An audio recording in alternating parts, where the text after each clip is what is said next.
You know, the birds show up, they'd send the drillers home, they had biologists who would monitor things. But the point is, suddenly they had to make a decision based upon the fact they were accountable. If they kept it pristine, they didn't get any of the revenue. They didn't get the kind of revenue, then they couldn't do some of the other projects they wanted. They had a way.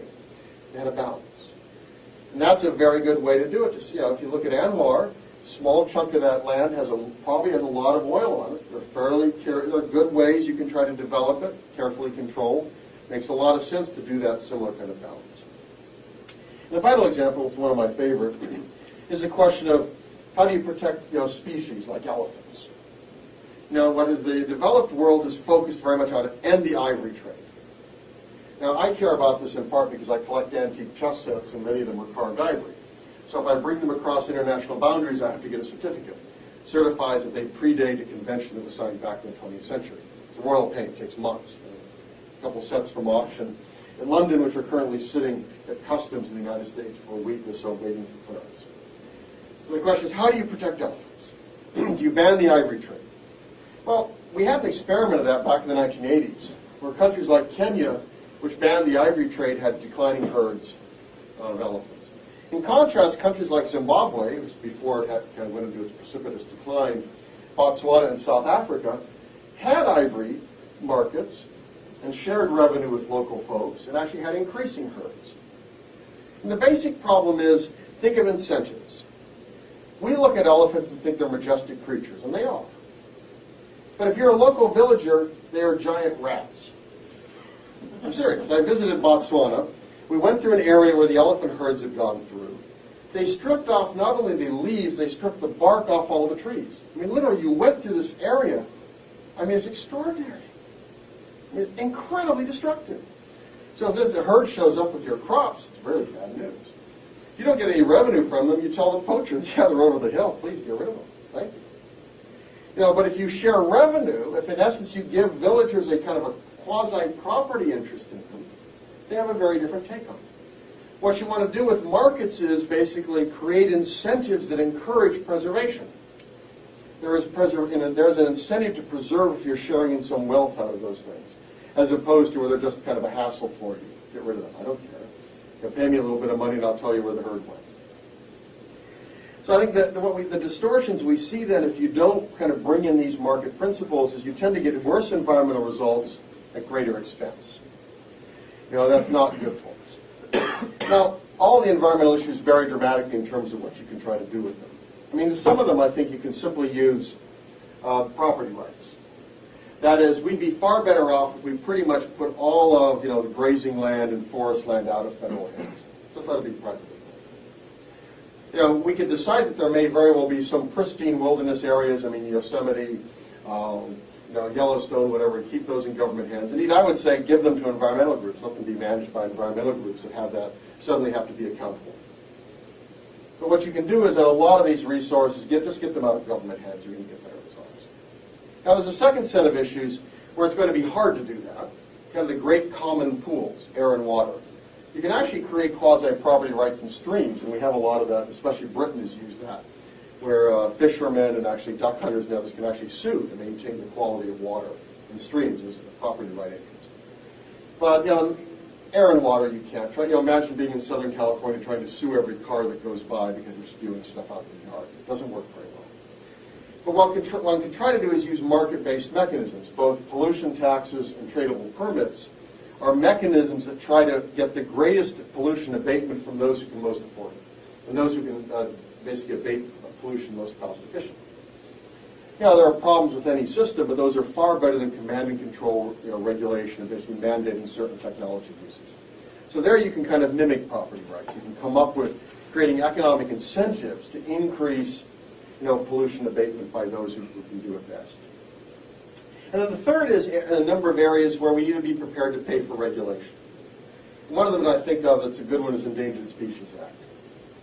Endangered Species Act, and also some preservation activity in terms like beaches. You've probably studied the Lucas case, one of the eminent domain cases.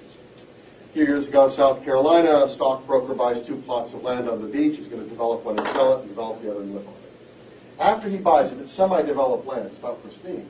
State legislature passes legislation and bans any development. He spends $800,000. He's not very happy about this. They say, well, you can build an observation platform. Very simple. Supreme Court said, no, time out. State wants to do that. This is effectively a regulatory taking. You're effectively taking all use of the land. You got to buy the property. State spent, I think, $1.1 million by the time they threw in interest and attorney's fees. Now the question is, what do you think the state did with the land after it bought it from Mr. Lucas? It sold it because, as the attorney for the state explained, it made no sense to devote more than $1 million to property that was in an area that was already developed. You know, if they could offload the entire cost on David Lucas, great. The moment they had to suddenly bear costs and benefits, think about trade-offs, they had a very different calculus. Same thing on Endangered Species Act. A lot of complexity in terms of what species are disappearing, how do you protect them, we'll set all that aside. Just imagine the incentive system. The current incentive system is, if you have endangered species on your land or habitat conducive to endangered species, you effectively lose use of your land. Now, what incentive does that give you as a landowner? A friend of mine out west coined the phrase, shoot, shovel, and shut up. If you find endangered species on your land, you kill it, you bury it, and you never, ever tell anyone. And we see that in operation. There are private landowners who will not allow biologists onto their land because they are afraid they will find an endangered species. People who are loggers routinely log because they don't want to ever have any old-growth timber because old-growth timber attracts certain endangered species. So the way you avoid the problem is you just never have it. Now, this is a really bad way to run an environmental program. You want to make landowners, you know, kind of your allies, not your enemies. And then you need to be prepared to say, if we're arguing this is for all of ours benefit, we're all going to have to share the cost. So I think these are areas where they're always going to have to make political decisions. How much, you know, how clean do we want air to be, water to be? I mean, they're going to be making all these, a lot of political decisions in here. But market principles can be very helpful in letting us know what costs are, letting us know what alternatives are, and giving us a sense in terms of what are the best strategies to achieve the objectives that we have. And let's make kind of the market process an ally in this effort and not an enemy of that effort. And I'll stop there and happy to take any questions.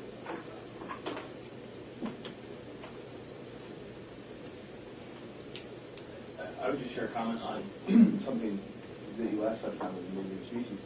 In central New York, there's been a big resurgence in the population of bald eagles. And in Rochester, actually just, I believe it was 2 weeks ago in their paper, there's a big issue on the Irondequoit Bay, that you have to have buffer zones.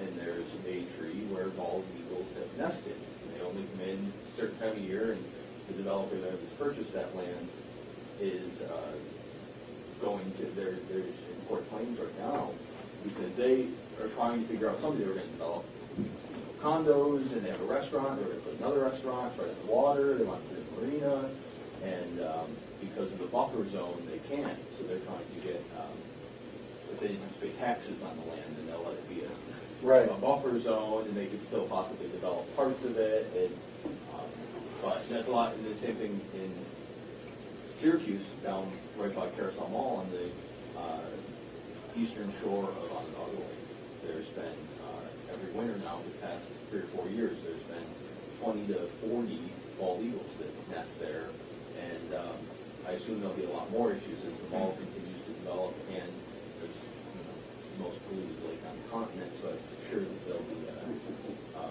more to come with that in the area here. Well, one of the controversies is whether or not to delist. I mean, it's not, you know, so animals make, you know, the resurgence. Are you prepared to delist or not? There's always opposition to doing it. Now, I mean, the problem is there are always trade-offs. And I think that's the difficulty. That's where markets can be helpful, is let you know what the trade-offs are, what the costs are, and then make the decision. I sort of heard you touch on this a little bit, but the environmental regulation you said is